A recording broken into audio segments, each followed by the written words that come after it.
मित्रांनो, ही आज घटना तर झालेली आहे, ही उद्या आपल्याला होणार नाही. ही कशासाठी?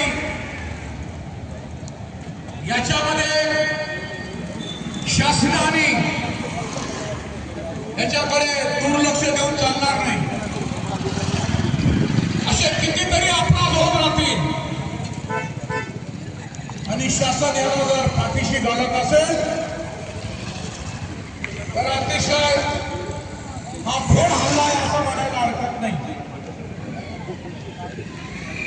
आपण सहभाग आहोत म्हणून मी विनंती करू इच्छिते की रस्त्यावर कोणीही उभे राहू नये आणि सर्वांनी येणाऱ्या वाहनांना आपली जागा मोकळ्या करून देणे, जेणेकरून आपल्याकडनं प्रशासनाला व येणाऱ्या मंडळीला कुठलाही त्रास होणार नाही याची खबरदारी आपण सगळं सुज्ञ